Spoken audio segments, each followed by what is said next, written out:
why Democrats are embracing the Nazi salute, with some saying it just feels really good. I don't think this is funny.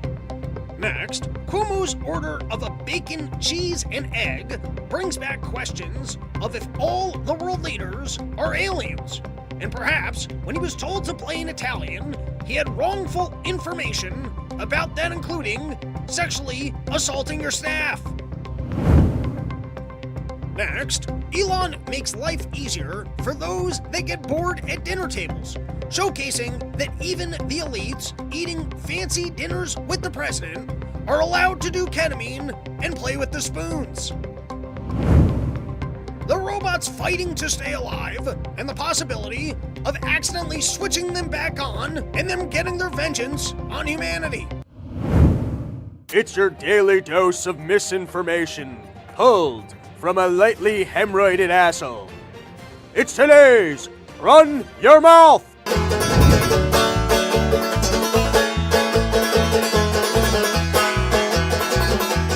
People try and tell you what you gotta do.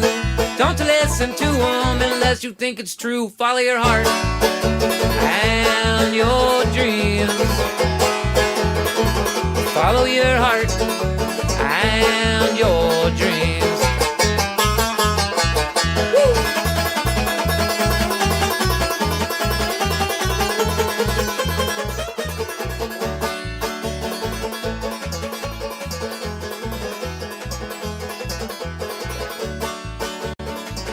What is up, everybody? Welcome back to another episode of the Run Your Mouth podcast. It is a pleasure and honor to be with you all this evening. I forgot to turn those lights on. Should I take a break and turn those lights on so you can see my pretty face, or let's just go? Let's not have the gap. Guys, it's been a long day, and that's why this is a late night podcast, but I'm feeling invigorated from Porches. From being out there and connecting with the Porches, I feel a spark of life that I haven't had since I'm a toddler. I feel like I'm in go mode energy. Maybe it's all the Zyns I'm consuming. Maybe it's the fact that I've got concentrated coffee, but I'm telling you, I'm getting after it. And guys, I apologize for this. I have a bit of a content goose chase for you fans of the Run Your Mouth podcast, because I've been on a little bit of a tear with the amount of stuff that I've been putting out. And at some point, we'll actually have a better producer that doesn't just unplug my gears and break the equipment that I have to yell at. And things will be presented in a more organized fashion. But things are a little bit scattered at the moment, so I'm just going to let you guys know some of the exciting stuff that I have out and where you can find it. And if you're interested in it, it's all free to consume. So if you're bored and you're interested in more content, there's a lot of stuff that you guys can enjoy. First and foremost is I did a conspiracy debunker episode with Scott Horton. It was a live podcast. We did it after the stand-up show. It was a very fun time.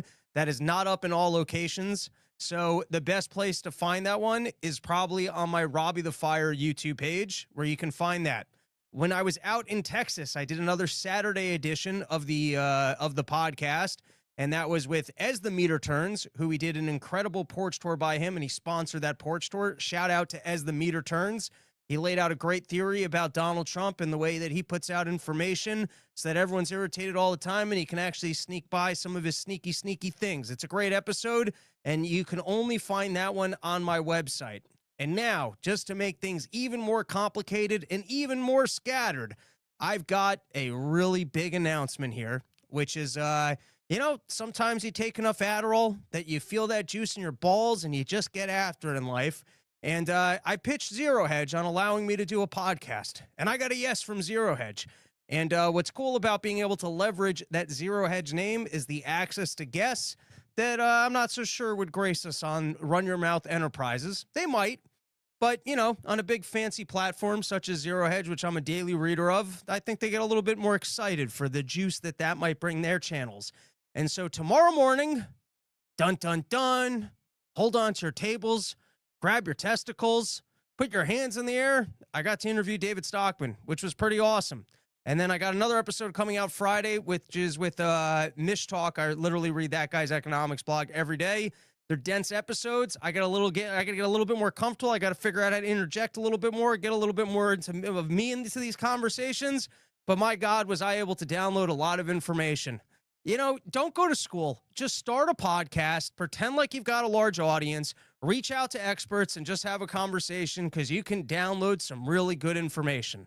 So, guys, I apologize with how scattered the content is, but it's all free, and you can go find it tomorrow morning. Go to that Zero Hedge channel. There will be an interview I put up with David Stockman, and then on Friday there will be an interview with Mish Talk. Really dense and informative stuff on a lot of the topics that you hear me going on off about over here. And then there's the Scott Orden episode, and that's it, guys. Porch Tour in Texas was absolutely incredible, and I thank everyone that came out, and it really has me inspired to keep going with the porches and the Porch Tour vision. Listen, I love doing stand-up, and I love doing stand-up at these shows. I love being able to work on my act. But some of the funnest nights are the nights where I'm able to get bands to come out, where I'm able to do the live pods, where it's almost like a full festival experience. And I listen, the stand-up shows are great. I book great openers. They're not all with bands and the big theatrics, but that's where this is going to go. At some point, we're going to have a bus. We're going to be on the road. We'll be doing 100 people in backyards. Maybe we'll do 2 in a night. We're going to get there. We will work out the financials. There will be a sponsor, and there will be a point in time when this is a full circus on the road of smoke out, bug outs, live podcasts. I love to bring Fast Heart Mart out from the intro. We're building it. It's going to get there. And this past weekend in Texas Porches was really great. The amount of people I'm able to pull from Austin, being able to hang out with Scott Orden, being able to watch the Owen Glass Band and sit down after my set. And one of my favorite moments on this Porch Tour, and it's all about just getting out of your house. That's what it is. I was cooped up in a tiny apartment. It's about getting out of your house and just interacting with other people. And for me, it's about working on my jokes, getting to perform my act. But half of it is the hang of being on the lawn, smoking cigarettes or whatever else, and drinking some beers and having a nice time. And at one point, we were smoking some joints, and there was like an 85-year-old lady who was sitting in a chair. I don't know who wheeled her out for Porch Tour. I don't know what this lady's curfew is, but she was just sitting there being a nice old lady, chain smoking cigarettes.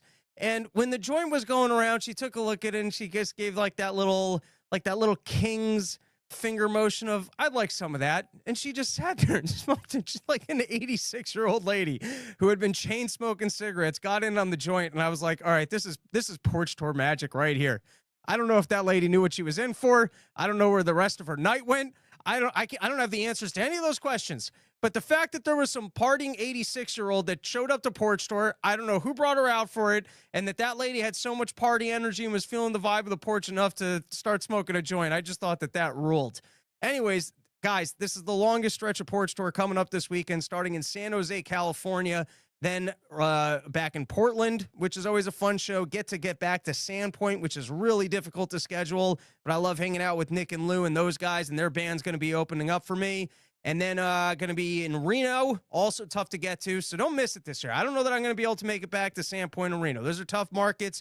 Then I'm opening up for Dave in Salt Lake City, and then if you go to the Wise Guys website, I am headlining in Vegas on Sunday. So big Porch Tour weekend. I'm excited for it. www.porchtour.com. All right, one more just a random little thing, and then we will get into a full episode of information. I accidentally swallowed a Zyn, which is my first time swallowing a Zyn. This is not an endorsement of abusing Zyns. I already put too many Zyns in my mouth, and it was a 6. It was a 6.2. Do not swallow Zyns, okay? I want to make that clear. I don't need to get my channel pulled. Do not go ahead and swallow Zyns. I was eating dinner at 1 a.m. with Andy, Scott, and what's his name, who used to host the Porch Tour, who's across the street from the person that hosts the Porch Tour now. That's a story for another time. But, we had a long night of porching. We were famished, and we decided to eat some late-night grub, and I forgot to take the Zyn out of my mouth. And at some point, I realized, my God, I swallowed that Zyn. And then after a wild 3 days of porching, I finally checked into a hotel room at 2 a.m. after having a fine argument with the lady. And it was a lady who was just, you show up at 2 a.m. and she's just in the middle of a conversation. And I just stood there patiently for 5 minutes. And then she had that thing of, can I help you? Well, as if I was the problem, as if I was the one who was the jerk in that situation. Then we had a whole fight about that. Anyways, I finally get into my bed at literally 2 a.m. and I just couldn't fall asleep. And I'm like, oh, it's that Zyn I swallowed. And if someone can replicate that drug in a safe way of whatever that is, when you just swallow the Zyn and then the nicotine just slow creeps into your body for hours, That if someone could recreate that drug in a safe way, once again, don't swallow Zyns. I can't tell you that that will be your experience. I can't tell you that it's safe. I can't tell you the volume at which you could do that and get away with it. I will not be swallowing a Zyn again.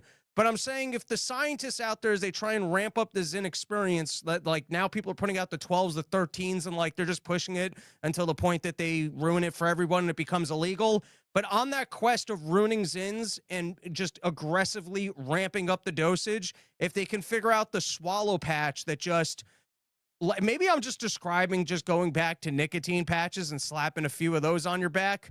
But anyways, don't do it. But if someone could invent the safe version of that, I would support it. All right. Now, let's just start getting into some news topics. I had some other condemnations, but we can get back to it another time. And let's get into the drone attacks and the bridge attacks that just happened out in Ukraine and Russia. So I'm sure you guys saw that storyline. You know, finally they got Putin. He's going to show up. He's supposedly going to negotiate. They're going to ramp down the war. Donald Trump promised he was going to end it in day one. And then all of a sudden, you've got this super secret operation mission where these drones, they come out of this truck that's already over the border, and then they take out 30% of the nuclear fleet of planes, which compromises. This is the greatness of Gronk. You can actually get the real information. And the way that sometimes I can read things once and just absorb it, it's 6 to 12% of the entire nuclear capability of Russia and $8 billion in damages. You know another show that can just rattle the stats off like that? No. And that's what I'm here for. Swallowing Zyns and memorizing the information so that you guys can actually have the facts. And so that's pretty incredible that with the amount of money that gets spent, this new generation of drone warfare where you can very cheaply inflict massive casualties and damages. And then also the fact that the sneaky nature of the operation that you can cross the borders and then unleash these devices. And I wonder how much of a big change to warfare we just saw on account of that. And now you got to wonder for the peace process, is this the last ditch of the Ukraine where they're engaging in these attacks on infrastructure and they're trying to make the war more costly for Russia to continue, that Russia, I guess, makes better concessions and so that Ukraine has a little bit more leverage when they sit down and they negotiate? Or does this just further make the case that the U.S. is involved, not necessarily Trump, but that the U.S. cannot be trusted to hold their end of the bargain of a deal because there's a deep state that wants this war ongoing. And so Ukraine and the U.S. cannot be trusted to make a peace deal because Donald Trump is only going to be around for 3 years. And then also, when you're engaging in a prisoner swap and you're starting to say, hey, let's have a ceasefire, hey, let's ramp down the war efforts, is doing last-minute attacks before the fight is over, does that help the peace process? Everything's kind of pointing to the Kyle theory of a militarized zone and an ongoing feud. And but that's the latest news, and there's no way that the U.S. had zero involvement in this. And this is kind of the stupidity of soft wars with little rules where we're not allowed to fight you, but we can send our military gear over there so that they can fight you. And then that's not us fighting you. And let's keep the nukes out of it because nobody wins if the nukes get involved. We're not attacking you. We're just sponsoring those people, paying for their training camp and giving them the equipment so that they can fight you. And then you start seeing operations of this caliber. And it's a little bit like when the Nord Stream pipeline was taken out and they tried to say, well, Putin did it to himself. There's no way that the U.S. was uninvolved in this strike, or at least I shouldn't say no way, because there's no way for me to actually know that. But it would appear to me that with our level of involvement in what's going on between Russia and Ukraine, it is unlikely that someone in our military intelligence at some point in time wasn't involved with this process. And now you might go, they started that out. It was a secret operation. There were no communications. They started this 18 months ago. They had a go-ahead order, and it didn't matter because they didn't know that they weren't supposed to do it anymore. And none of that would be true. But even if that was true, that would speak to the stupidity of, hey, let's have a soft fight, but let's not escalate it. let's aggressively wrestle with each other, but no strikes to the head, and let's not let that escalate into a full-fledged fight. That's the problem with fights with little rules. I've had that with friends. You start play fighting. The next thing you know, it escalates and somebody's injured. All right. Now there was a claim because people were pointing out, why is it that these bombers are just sitting out on an open airfield? And I'll read in a moment. Actually, you know what? We can read and then I'll come back. This is Michael Snyder. I've read a few of his things. Not a full endorsement of everything this guy says. I once picked up his book and it was a little bit out there of Christian signs of the end times and stuff like that. But then sometimes I read his stuff and it's very on point. And I just want to read this because he wasn't the only one that was saying it, but people were trying to say that the reason why this escalation is so bad is because there's essentially a treaty between countries that we purposely leave nukes and the information about where nukes are out in the open so that countries can monitor each other, and that's a way of not escalating towards nuclear war. I'll just read it. For decades, treaties kept nukes in check. Bombers had to be out in the open, silos sealed, so nobody could pull off a surprise strike. It was the thin line stopping World War III. Zelensky shattered it all in one move. He threw out the rules, erased decades of stability, and threw us straight back into Cold War chaos. Anyone who helped make this happen isn't just reckless, they're a danger to the planet, and anyone actually celebrating this is completely out of their minds. And I agree with him that the escalations are stupid, and these are the kind of things that are going to lead us closer to actually having more of a war with Russia. And that's the stupidity of continuously arming Ukraine and being involved in this, is the fact that it could escalate to a much worse situation. However, we have our nuclear submarines. There's 3 of them that's in the ocean at all times. And I think the entire point of them being in the ocean at all times is that no one knows where they are. The Russia fleet includes missiles from, surface to air missiles, including also nuclear missiles. And so this particular claim that everyone knows where everyone else's missiles are at all times, I don't believe that to be accurate. All right, let's take a couple comments, but before we do, let's thank the first sponsor of today's episode, YoKratom.com, home of the $6 kilo, only place in the entire world where you can get an entire kilo of kratom for just $60. Everyone's talking about inflation, everyone's talking about tariffs, everyone's talking about the prices going up. But the good people of YoKratom.com have it figured out, and they know how they can continue bringing that kilo of kratom for just $6. And what's more American than that?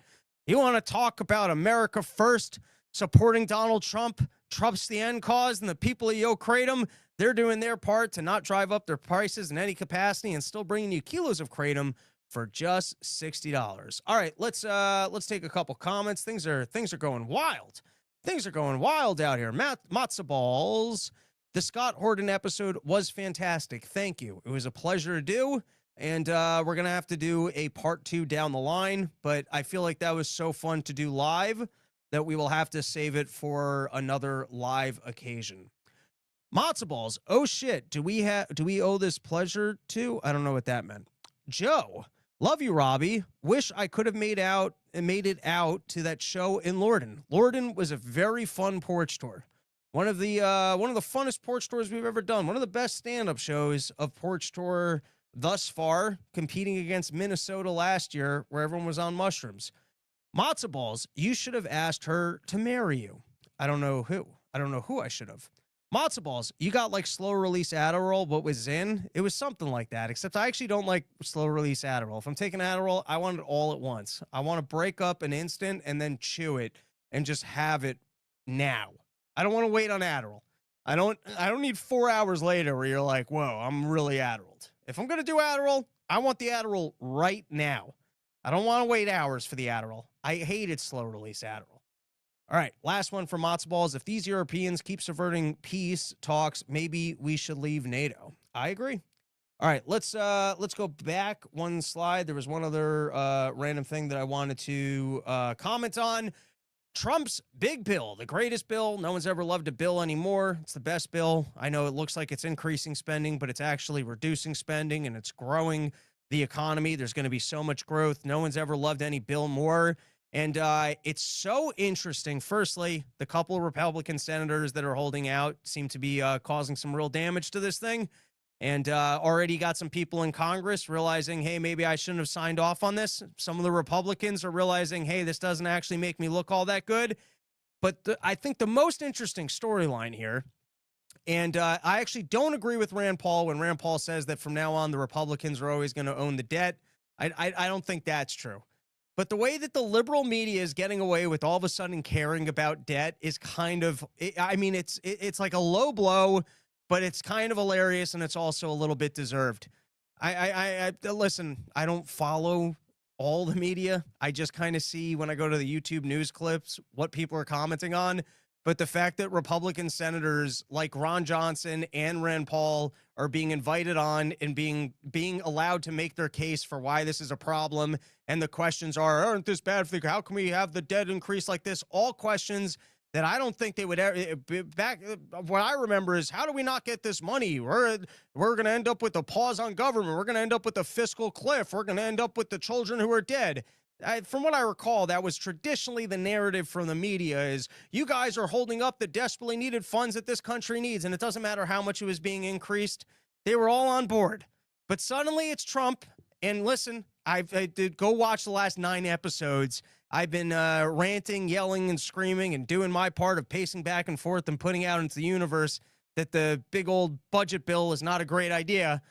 But there's something hilarious about the buffoonery where all of a sudden they care about this topic, but also that you can't really criticize them, because I guess it's good to be criticizing Trump on this disaster of a bill, and it is somewhat deserved when the Republicans are up there trying to increase our government spending by that much. All right, let's get into some other topics. What else we got here? All right, this was from the BBC, and this is what they were reporting. It came across when I was reading the news. Now, it just happened today. Don't always read the BBC. Not saying it's 100% accurate. Not saying I validated it or that BBC is the most noteworthy or the most trustworthy of all news sources. But this is what they reported. I thought it was interesting. Let's give it a read. Vladimir Putin has said he will have to respond to Ukraine's major drone attack on Russian air bases. U.S. President Donald Trump has warned. Speaking after a phone call with the Russian president, Trump said President Putin did say very strongly that he will have to respond to the recent attack on the airfields. Trump warned in social media posts that the phone call, which lasted more than an hour, would not lead to immediate peace between Russia and Ukraine. The two leaders also discussed Iran, with Trump saying Putin suggested that he could help with nuclear talks with the country. And then I think it went on to say that Putin agrees that Iran should not have a nuke, which is somewhat in line with Scott Horton's prediction that we're going to avoid war with Iran and that you'll end up back in a nuclear deal. And but this does kind of speak to the fact that, you know, so what? So before they do the peace talk, Russia gets one last strike on Ukraine, and Ukraine just has to take it, or Ukraine just has to give up more territory. And then Ukraine's like, well, no, I'm not going to take that deal. And so it sounds like we're just moving towards further escalations. But, you know, Lindsey Graham and whoever else managed to get the attack off to keep the war going. I guess you got to respect their efforts of not giving up a war. You know, if the war is making you money and the deep state's all getting their paychecks and you're keeping the cash flowing around, at least you gotta respect them making all the efforts they can and suddenly pulling off the sneaky, more damaging attacks at the last hour. All right, going back to the budget. Like I said, suddenly liberal media is all interested in our government spending. And so here you have Rand Paul on the news talking about why he doesn't like the budget bill, being invited on by CBS here to make the case. And amidst all the great stuff that Rand Paul explains, and I heard Ron Johnson talk about this as well on Tucker Carlson's show, a very interesting talking point in terms of the funding needed for the border wall. Let's give it a listen.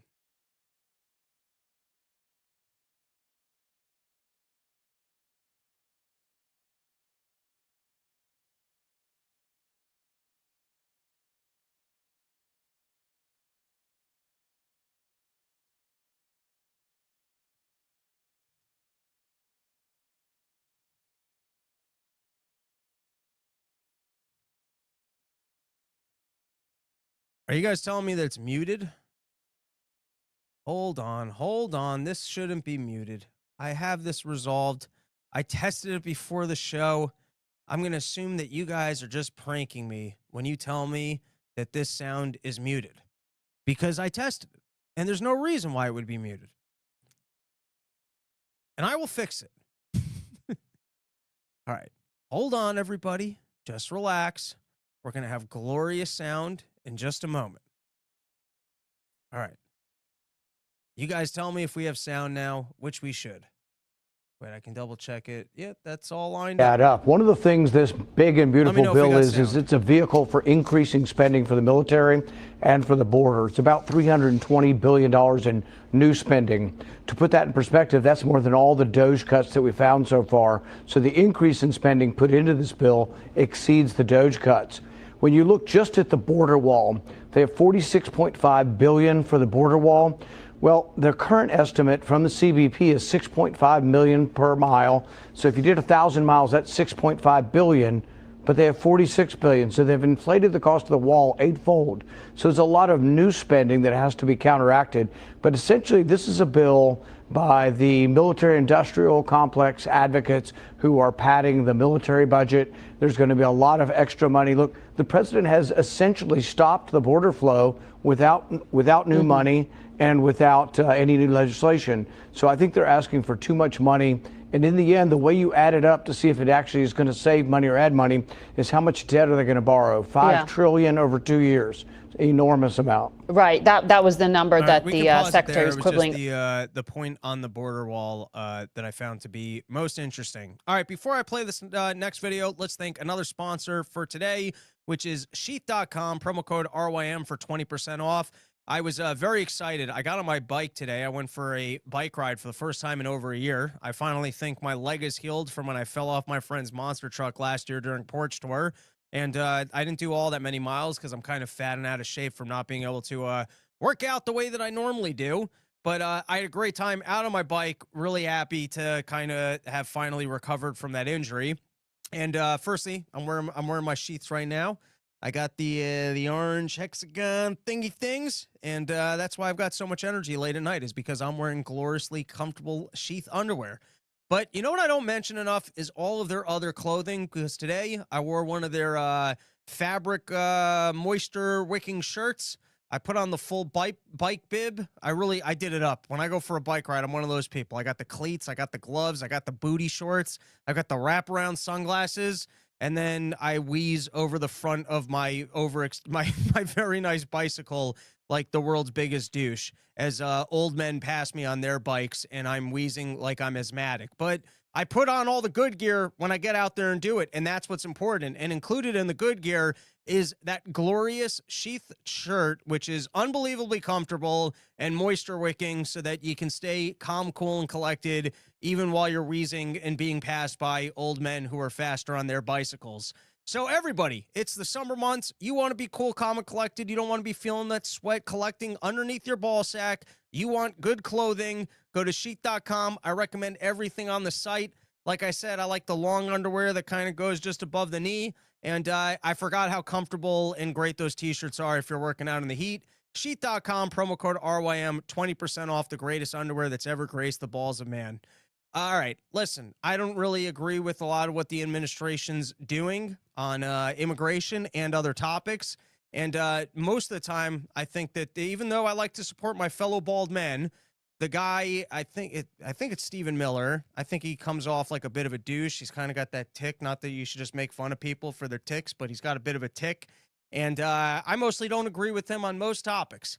But on this one, oh man, did he slam this news anchor. You've got to give him victory points across the board. This was a knockout.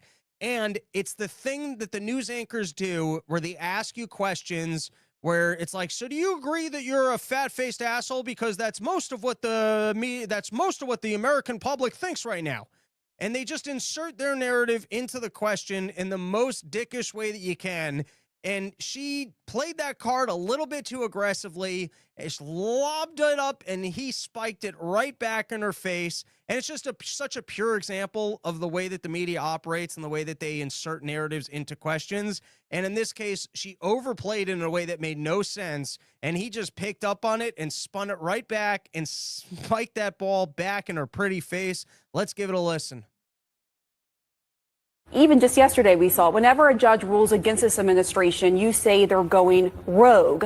Do you think a judge should just rubber stamp what your White House does? If not, what checks and balances do you think should be in place for this White House? It is not the job of a district court judge to perform an individual green light or red light on every single policy that the president takes as the head of the executive branch. Just think about the premise baked into your question, respectfully, Pam. You're saying that when the American people elect a president of the United States of America, I'm not saying well, it's the implication, who is the sole head of the executive branch. Well, let me finish. I will answer the question happily. Look, when you have these kinds of lazy assumptions built into questions, it makes it hard to have a constructive dialogue. What is a lazy assumption? I said you all had to win. You said no. You said, is it my expectation? I'm speaking you because now you're putting... You said, is it my expectation? It's not just you. It's the whole media. Democracy cannot function. In fact, democracy does not exist at all if each action the president takes, foreign policy, diplomatic, military, national security,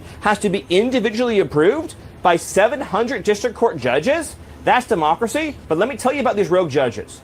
This is the most litigated issue over the last... I actually think the unedited version of this is a little bit better. They kind of got to the highlights, but I think everyone here gets the point. We have an educated audience. All right, last clip I'm going to play, and then we got a whole other segment that we will get to, and then that is our episode for tonight. We played this video on the last part of the problem, but there was a moment beforehand of an unbelievable lie.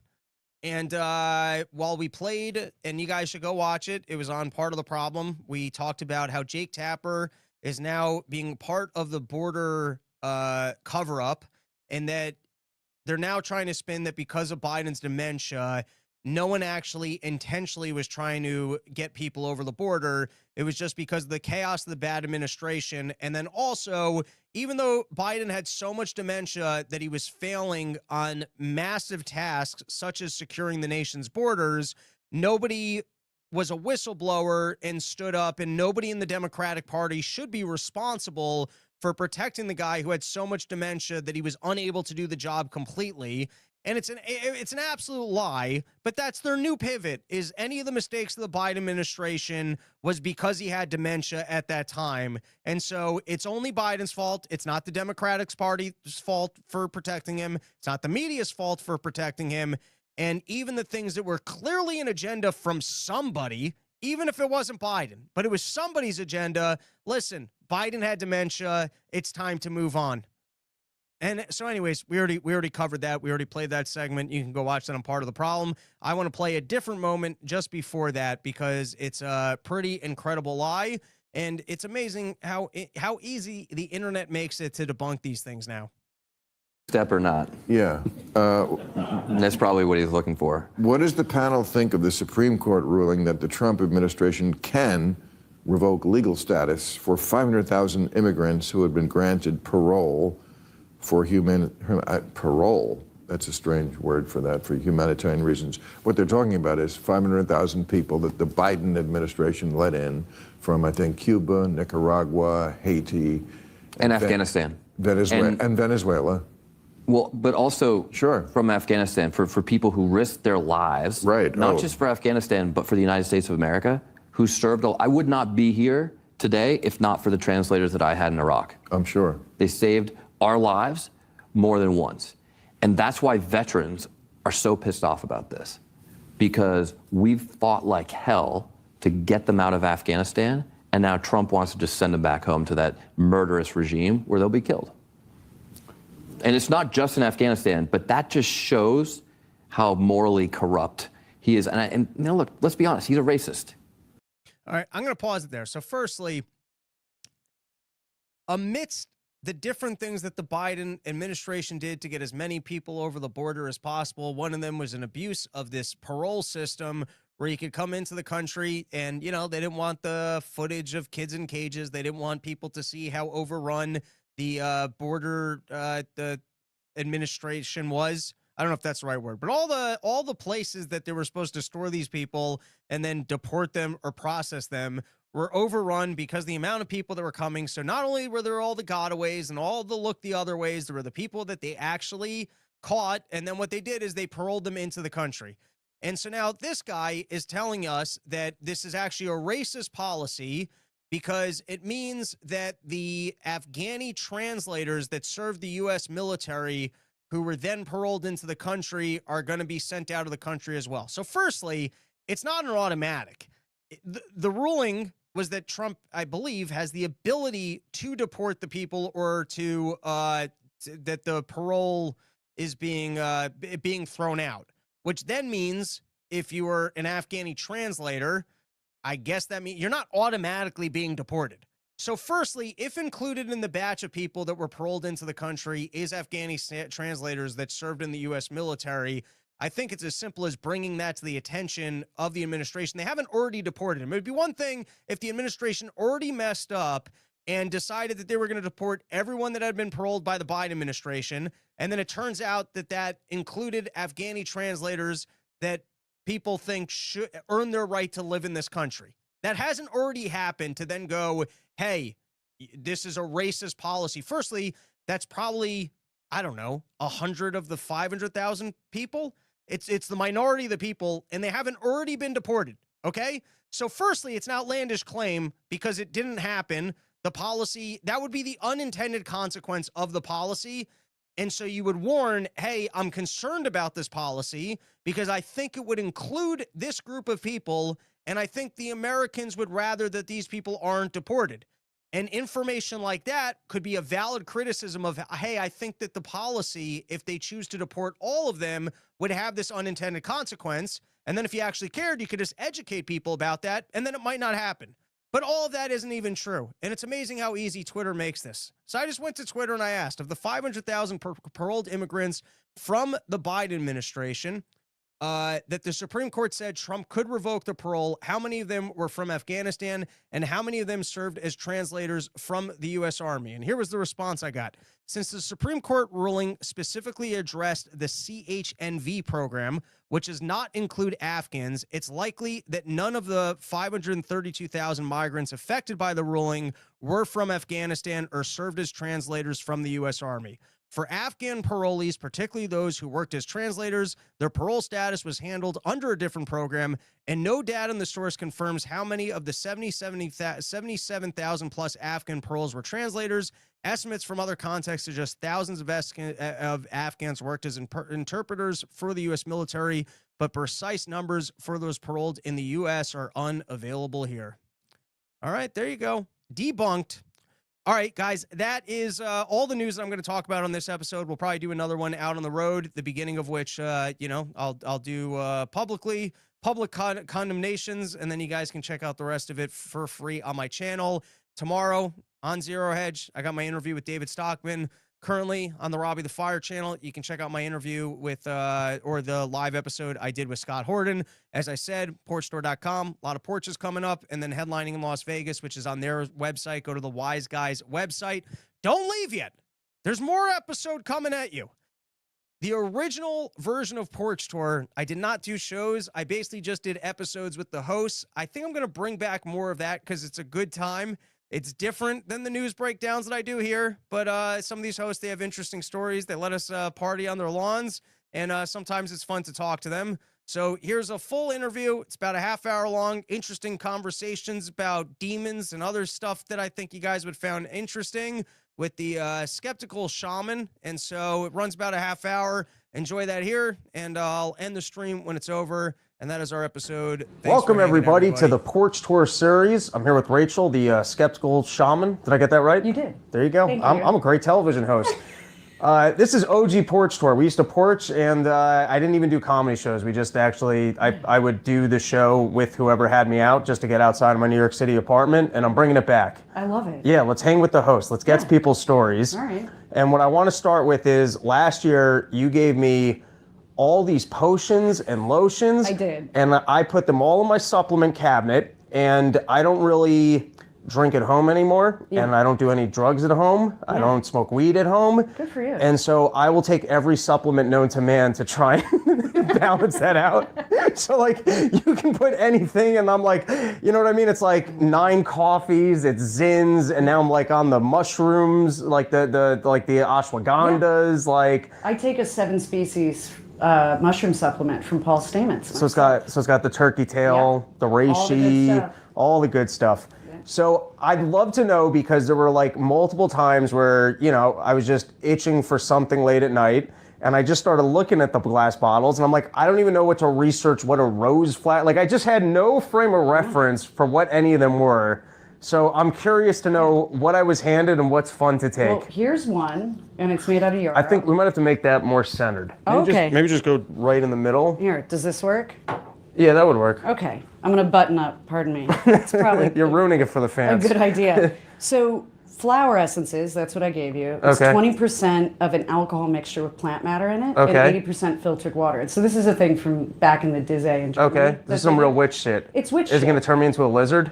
No. Back to my original Jew form? No, I don't think so. I mean, we'll see, right? Okay. And then, so this guy's self-defense, yarrow, protects your energy body. Okay. So they just do a myriad of things. But rose, now we're getting into the shaman stuff. So what does that mean to protect your energy body? So you know how some people can be really draining and terrible and just suck the life out of you, and you feel like you want to die, and then you leave their presence and you're like, you regain your battery. This will protect you from it?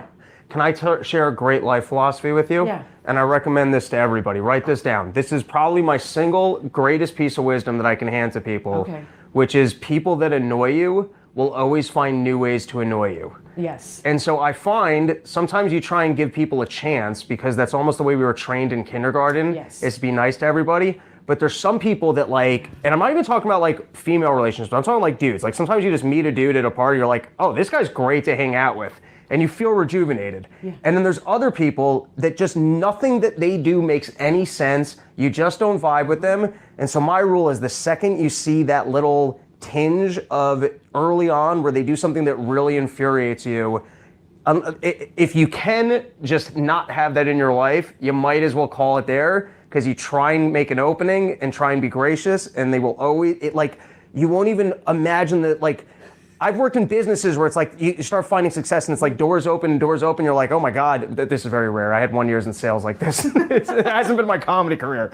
But people that annoy you will always find new ways to annoy you. And you're telling me that when I go to a party and someone's pissing the hell out of me, if I have this, I won't feel as drained? Take it every day, 1 to 3 drops. And here's what I'll say. So I took, it's called yarrow flower essence, right? Before I started making it. Okay. It's a whole story. But I was like, whatever, this is bullshit. I really thought it was placebo effect nonsense. Okay. A lot of the things I do now, I used to think were absolute horseshit. And then you started selling it.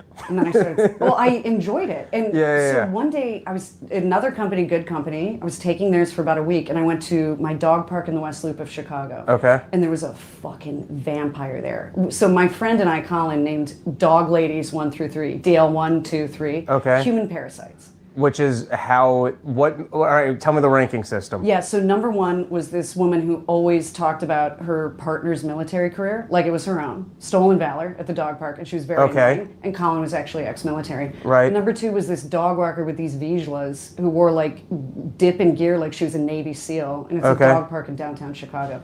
DL3 is the one that was the biggest problem, and that's what I use that for. And she would, you met my big dog. At the end of my day, long day, I'm trying to relax, and she would just, like a lamprey, get a hold of me and like, did you hear so-and-so has cancer? I was like, I don't know any of you. So gossip about people you don't even know. I don't even know, and it's always cancer or dying or depressing. Right. Or, like big city stuff when you're like right down. Women talk.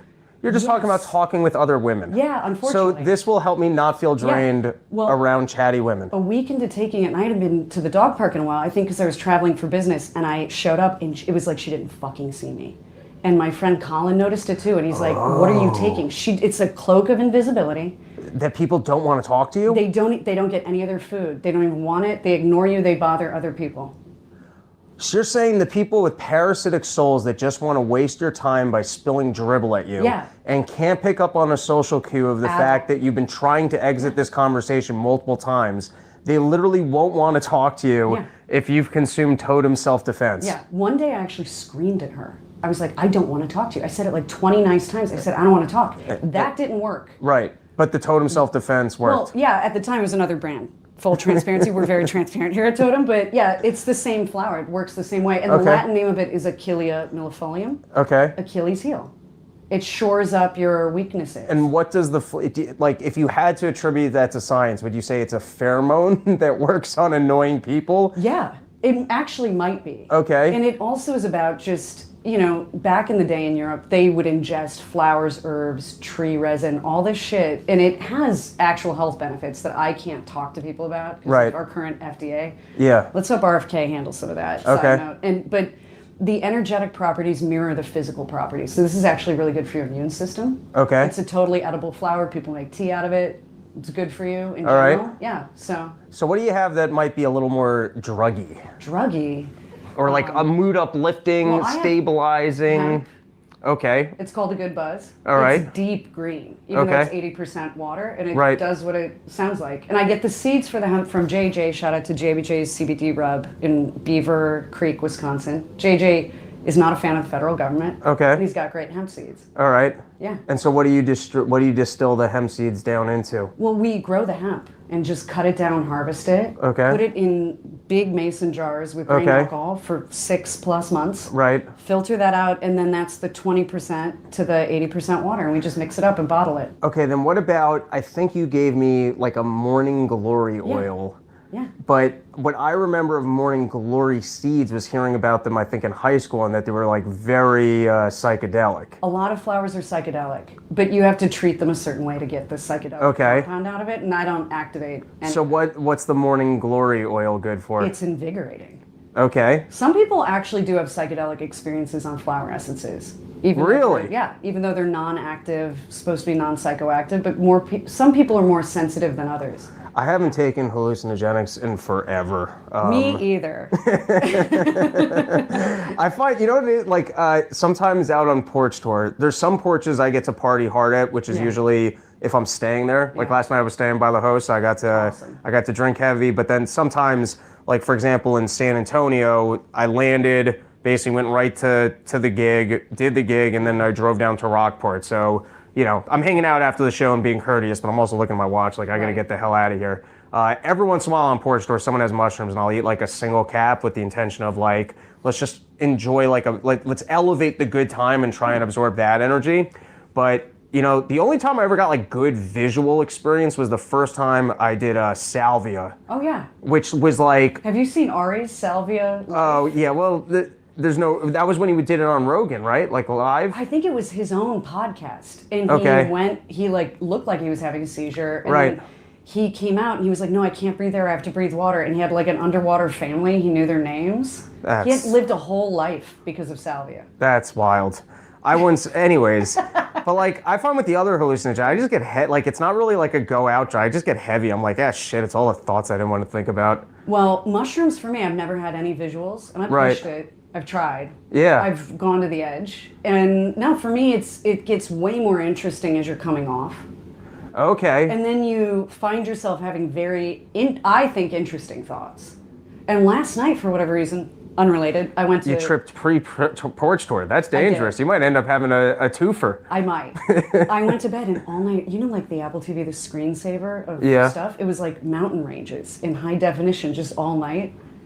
It was wild. Oh, so it was just playing in the background. Yeah. All right, so back to the morning glory. Yeah. So I'll get uplifted, like throw that in with some coffee in the morning? Yeah, and it's really good for people, not that we were talking about this, who lack the ability to seize the day or opportunities. So it's really good for like dialing you into like getting up early if you want to do that. Okay. Or your goals of the day are just getting after it. Getting after it. Sigma grind set. Okay. What's that? Oh, it's just bullshit from the internet. These fitness influencers? Okay. Yeah. It's all getting exhausting.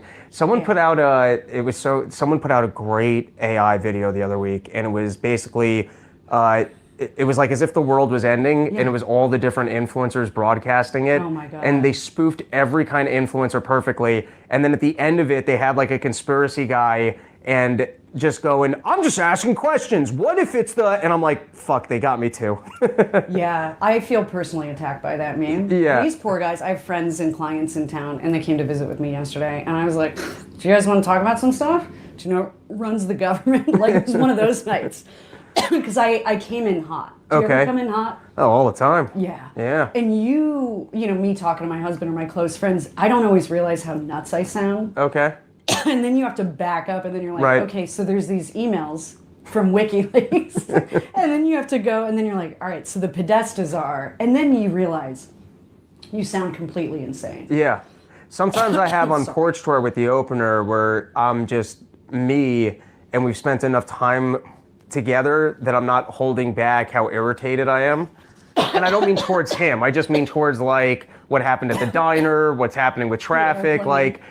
Just usually I understand, which is, it's kind of my comic sensibility that I'm both enraged, but I can understand there's no reason to be this enraged over these little things. And so I just all the time. And so I just temper it. But then sometimes you've just been around someone long enough, if they don't seem bothered by you being enraged, they're almost amused by it. So like you just kind of let your freak flag fly. But I also can see like how that's just, that can get exhausting towards other people. Yeah, it was a lot for everybody. I probably owe them something. I gave them gift bags today. That's what's over there. I remember before I was podcasting, I used to just be out in New York City drinking a lot more, and every once in a while I would actually meet people and go out on a date. I don't seem to do any of that anymore. No one does any of that. Yeah, I guess that just doesn't happen anymore. Yeah. I don't remember where I met this lady, I don't remember how I ended up on this date, but I ended up on a date with like a very attractive, around my age, kind of like cool stoner person. Yeah. And I was reading The Great Deformation that week, which is this great David Stockman book. And she shows up and she's just being like hip and friendly, and I'm like dialed into this book, and I was just unloading on her like the biggest douche. Like, you don't understand what the Fed has done. Because like I hadn't talked to anyone all week. Like I would never do that now because I just... Do you know about fractional reserve banking? Yeah, exactly, yeah. I was doing that yesterday. Yeah. And I was like, you guys, it's weird. And then I was trying to talk about the Glenn Greenwald thing. Oh yeah, well, I think it's making conservatives look good because basically nobody cares. No one cares. Isn't that beautiful? Yeah. A spell has been broken. Ooh, lay this on me. So all year, it really started for me with Sam Hyde's video, Dear Elon. Did you see that? Oh, I don't think I saw that, no. It was, actually Amy out there, her son worked with Sam on World Peace and stuff. Oh, cool. All right. Which is great. And we're going to go see him next week. Fun. Where's he playing? He's doing a showing at Vulcan of Extreme Peace, his new sick. thing. Great. Cool. But he did this video, and he was actually, he joked a little bit, but he was really heartfelt and intelligent.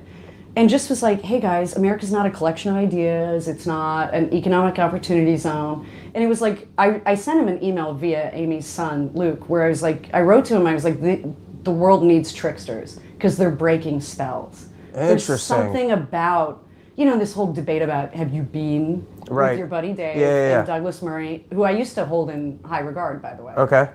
Not anymore. All these spells are breaking and all these third rails are getting touched. And I don't love what Kanye's saying lately, but that song was fucking wild. And you just realize words are really offensive and then they're not because somebody said them and then the spell's broken. So when you say spell, are you being poetic in that somehow people manage to kind of construct these prisms of thought and they fooled people to kind of, essentially for compliance, but are you being poetic when you use the word spell, or do you actually think people are in touch with entities, or that there's something kind of more in the spiritual plane that I wouldn't, because I can attribute it to science and kind of a more mechanical process of how you propagandize people to be in line.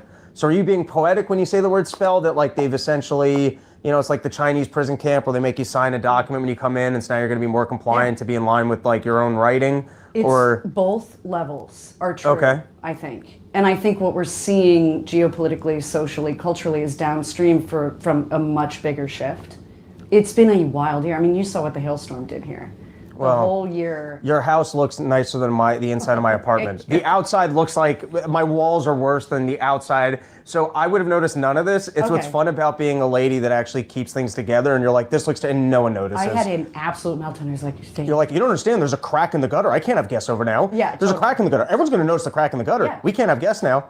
But is that your inner monologue? Absolutely, it was worse than that. It was like it was like the Tiger King. I'm never going to recover from this. It was wild. It's because I just was too tired and it blew me out. And I was on fumes anyway.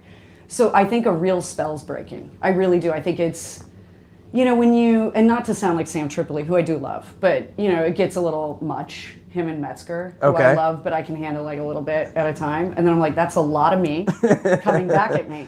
But there are these weird isms, like the Ukrainian symbol for their military is literally from the Lesser Key of Solomon. And it's a symbol for a demon named Moloch. Like it's not even subtle. It's not like I'm... What does that mean, a demon Moloch? Well, that's his name, like this entity, right? So the Lesser Key of Solomon is a list of demons, their symbols, and how to conjure them. But Solomon shouldn't have been working with demons. Well, he did to build the temple, rebuild it. He worked with demons to rebuild the temple? He enslaved demons. He's a powerful sorcerer. Solomon was. Yeah, so you start looking at Judaism and Christianity a little differently when you get into it. It's kind of interesting. So I'm not familiar with this story, so you're going to have to break this one down for me. Scott Horton went at Christopher Steele on Piers Morgan's show brilliantly, beautifully. Did you see that? I don't know if I watched that clip. I watched a lot of Scott Horton. I don't know if I caught that one. He called him a washed-up has-been spy. I knew that was going to give me the hiccups. That was a tough Zen right there. Yeah. And he said, I can't even believe you're showing your face in public after the Steele dossier and this Russiagate bullshit, and we find out Clinton paid you for the shit. And he's just very simply murdering him. Kind of with words. And if you look behind Christopher Steele, he has this sigil. And it's the Ukrainian military symbol, but if you were weird like me, and when you were in middle school you were studying Kabbalah, I was like, that's the symbol for Moloch. And it gets to the point where that's one example. When it's 20, when it's 30, when it's 40, when it's 100, it's too weird. And the WikiLeaks emails, there's references to Moloch. In all that weird woo shit about spirit cooking and Marina Abramovich and all this shit. And it's just so odd that you have to go I don't know what it is exactly, but whatever that was, they believed in it enough to write about it, talk about it, care about it, use the symbols, right? So even if it doesn't exist, it's real to them in some way. That should matter. That's a weird psychology. Right. Yeah. Well, where it gets interesting is just to wonder, I don't know if you ever saw it. It was, I can't even remember the name of the movie. I think it was with Kate Hudson, but there was this movie where she's down in New Orleans. You got to say it properly. You saw this movie? King. The Skeleton King. It's terrifying. It's a good movie. Yeah. But the basic idea there was that, I'll just, listen, spoiler it if you never saw it. She's in this house, and the people who own the house are able to basically trap younger people and then absorb their youth. Yeah. But the only way that they can do it is if essentially they opt in, which is very similar to even the way hypnosis works, which is if you allow yourself, if you're open to being hypnotized, from what I understand, you can be hypnotized. If you're kind of closed-minded and you don't buy into it, you can't be. So it's interesting, even amongst, let's just, sometimes I read books on evolutionary, biology.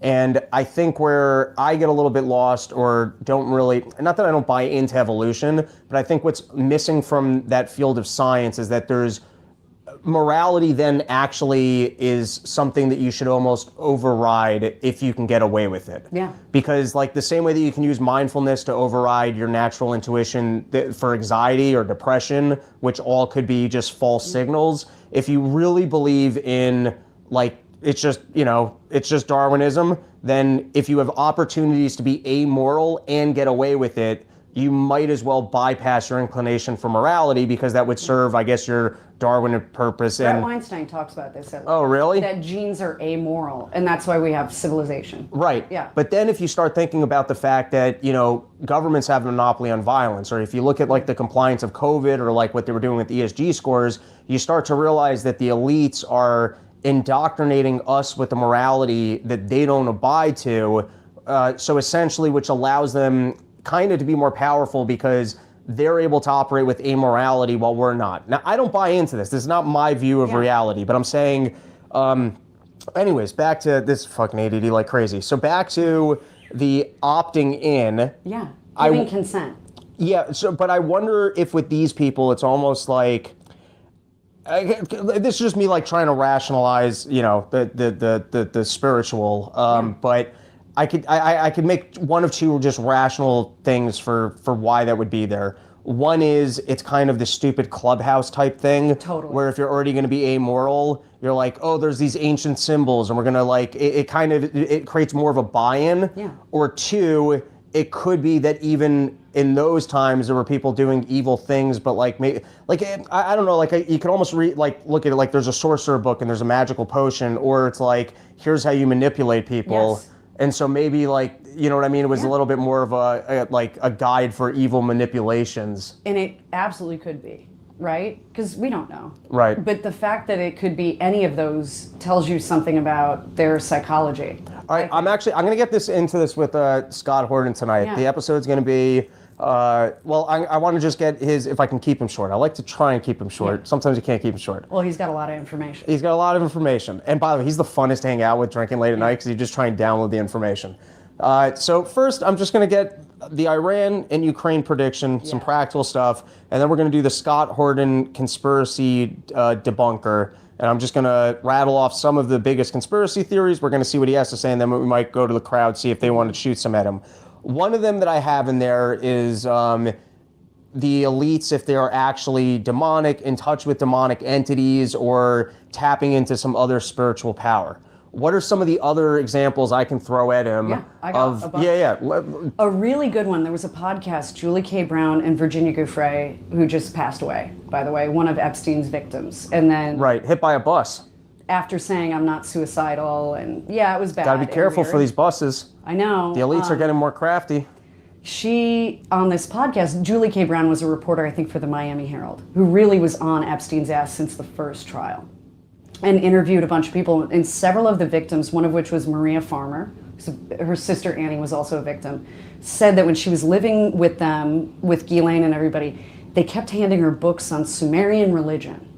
Okay, what is Sumerian religion? Well, Sumerian stuff is all that Anunnaki, Nephilim, these sort of like if you talk to Gnostics, the Archons, some other species came here and did a bunch of fucked up shit. Okay. And it's really where like... Probably had sex with monkeys and gave us consciousness. Yeah, and the Sumerian cuneiform tablets, verbatim in some places... And left with AIDS. Yes, and monkeypox and other things, and anxiety, mirrors a lot of like Genesis and stuff. So it's a very interesting world, but... effectively handed her, there's one line in this podcast, I wish I could remember the name of it, people will find it, where she said, this is our religion and this is why Jeffrey needs the nubiles.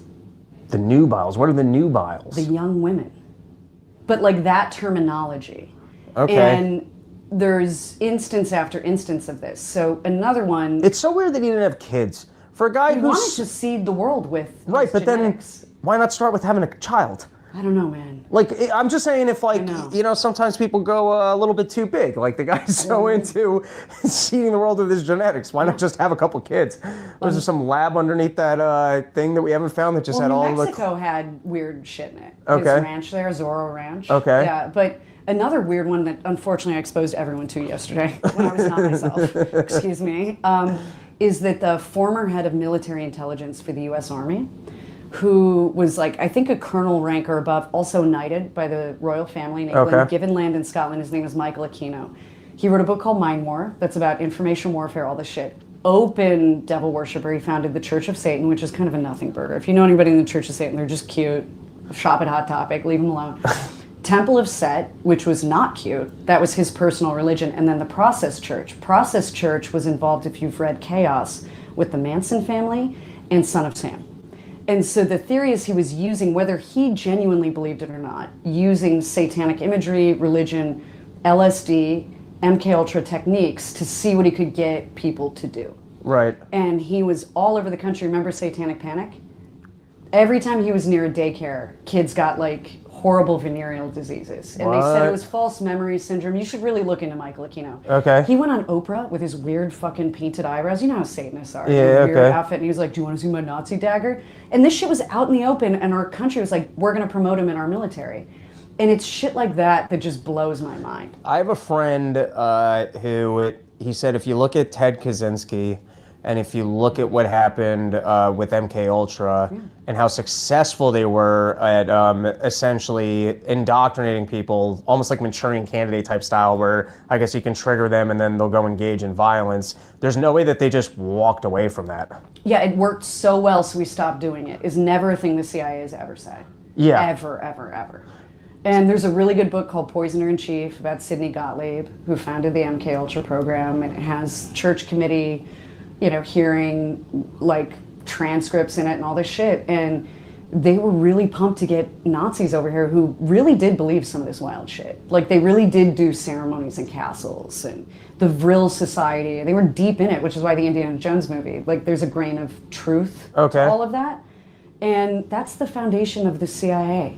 Do you think that perhaps hallucinogenics are it's almost like an Adam and Eve thing, like we're just not supposed to be eating them, and that's why the CIA kind of threw them into the culture? No, I think it's complicated. Okay. So I think you can I have PTSD and OCD, and mushrooms for me reframe like the floor of my mood. Okay. Like I just come out like it's been a baptism for me. But I also do it in a controlled environment with intention. I'm not, and it's not acid, right?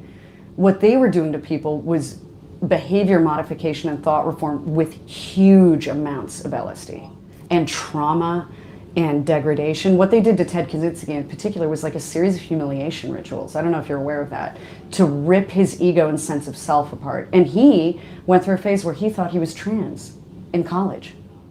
Interesting. And was reaching out to therapists because he had like whatever your anchor is as a human being, like your sense of self, your will, they utterly obliterated his. And yeah, that's a wild story. There you go. All right. Yeah. Before we call it, if you want to let people know, I know you put out a podcast. You also you do counseling sessions. You do tarot. Well, you can't call it that. Oh you do tarot card readings. Sessions. You guide people on their journeys. Yeah, I do. You look into their futures. So totem readings here in Austin, but I have clients all over the country. I actually have a bunch of friends and clients who flew in to enjoy your comedy show. People coming out for Porch Tour. We're a movement. Porch Tour. Yeah, it's I don't know if you saw Glenn Greenwald's interview with Tucker, but he talked about the power of connection that isn't like content creators and consumers, but it's people getting together. And yeah, you capture the moment, you do things like this too, but it's human beings. No, that's what Porch Tour is all about. Absolutely. I was in the world's smallest, my room in my apartment was basically from the end of that mirror, not even to this wall. Yeah. I moved to New York City to do comedy, which I was doing, but then I started doing more podcasting, more digital stuff, and I was like, I'm spending my entire life in this basically coffin. And then I just put out the beat. I was like, I got to get out of my apartment. It's summer. Yeah. Like, you tell me where you are, I'll come do the podcast with you. Yeah. And then it just grew from there. Like, and I'm here to work on comedy. That's what I want to do. But the show environment is more just let's just get out of the house and hang out. Yeah, as we used to do not that long ago before things got weird, but luckily the spell's breaking. Yeah, and I have an Etsy shop. That's where I sell these things and my decks, and they're also sold on Amazon, so it's Totem Readings ATX. If you go to my website, totemreadings.com, you'll find the podcast, you'll find everything. There you go, summerporchtour.com. Got gigs all over the summer, and we're going to do more interviews with the host. Thanks.